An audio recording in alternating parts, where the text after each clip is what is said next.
ভারত যেখানে মিত্র সংকটে ভুগছে, সেখানে তাদের চোখের সামনেই একের পর এক নতুন মিত্রকে কাছে টানছে পাকিস্তান। মিত্রদের শুধু কাছেই টানছে না ইসলামাবাদ, তাদের অপূর্ণতাকেও দেখভাল করার দায়িত্ব কাঁধে তুলে নিচ্ছে শাহবাজ শরীফের সরকার। আর এই পরিস্থিতিতে চোখের পাতায় ঘুম হারিয়ে যাওয়ার অবস্থা হয়েছে পাকিস্তানের চিরশত্রু ভারতের। তুর্কি বার্তা সংস্থা আনাদোলু এজেন্সি জানিয়েছে, পাকিস্তানে সফর করছেন কুয়েতের প্রতিরক্ষা মন্ত্রী শেখ আবদুল্লাহ আল সেলিম আল সাবা। আর এই সফরেই তিনি একটি গুরুত্বপূর্ণ চুক্তিতে সই করেছেন। প্রতিবেদনে বলা হয়েছে, পাকিস্তান ও কুয়েতের মধ্যে একটি নতুন প্রতিরক্ষা ও সামরিক সহযোগিতা চুক্তি স্বাক্ষরিত হয়েছে।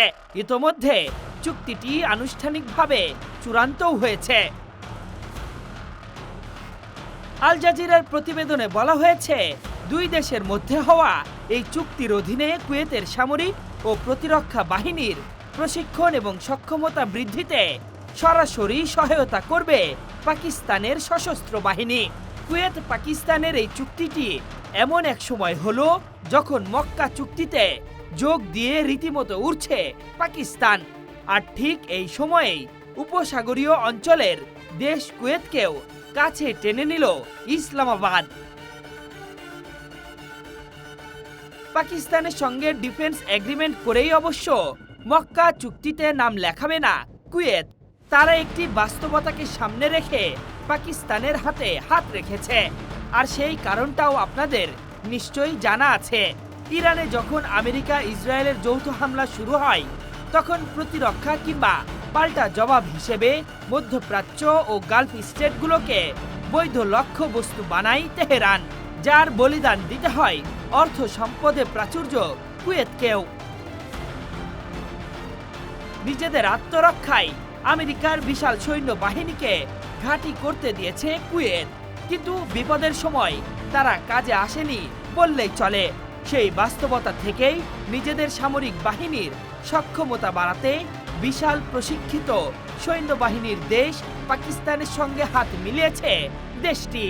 এই চুক্তির মূল লক্ষ্য হল দুই দেশের সশস্ত্র বাহিনীর মধ্যে অপারেশনাল সমন্বয় জোরদার করা, সামরিক অভিজ্ঞতা বিনিময় এবং যৌথ সামরিক প্রস্তুতি ও সমন্বিত সক্ষমতা বৃদ্ধি করা। এখানে আরও একটি ব্যাপার আছে, আর সেটি হলো দুই দেশই আমেরিকার ঘনিষ্ঠ মিত্র, কিন্তু যুদ্ধের ময়দানে নিজেদের আত্মরক্ষা কিংবা নিরাপত্তা বাড়াতে আমেরিকার দিকে এককভাবে নির্ভরশীল থাকতে চায় না কুয়েত। সেই অবস্থান থেকে মাত্র 25,000 সেনা সদস্যের দেশটি পাকিস্তানের সঙ্গে চুক্তি সম্পন্ন করেছে। তথ্য বলছে, কুয়েতের নিজস্ব সশস্ত্র সামরিক বাহিনীতে 25,000-এর মতো সেনা সদস্য আছে।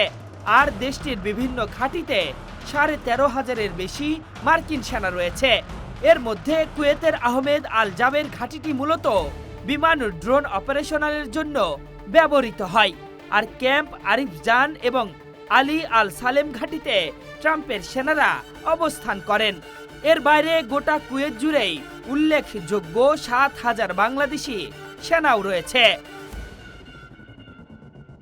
আন্তর্জাতিক বিশ্লেষকদের মতে, পাকিস্তান কুয়েতের এই চুক্তি অত্যন্ত তাৎপর্যপূর্ণ, কারণ চলতি মাসের শুরুতেই মক্কায় পাকিস্তান, সৌদি ও তুরস্ক একটি ত্রিদেশীয় ঐতিহাসিক যৌথ প্রতিরক্ষা চুক্তি স্বাক্ষর করেছে। সেই ধারাবাহিকতায় কুয়েতের সঙ্গে হওয়া চুক্তিটি এশীয় ও মধ্যপ্রাচ্যের নিরাপত্তা বলয়ে পাকিস্তানের উদীয়মান সামরিক গুরুত্বকে আরও এক ধাপ এগিয়ে নিল। দাবার বোর্ডে পাকিস্তানের একের পর এক গেম চেঞ্জিং চালগুলো এখন ভারতের জন্য রীতিমতো স্নায়ুচাপ। নয়াদিল্লি এক ঢাকাকে সামলাতেই রীতিমতো হিমশিম খাচ্ছে। সেখানে পাকিস্তান এশিয়ার বর্ডার ক্রস করে উপসাগরীয় ও মধ্যপ্রাচ্যে নিজেদের বলয় দ্রুতগতিতে এগিয়ে নিচ্ছে।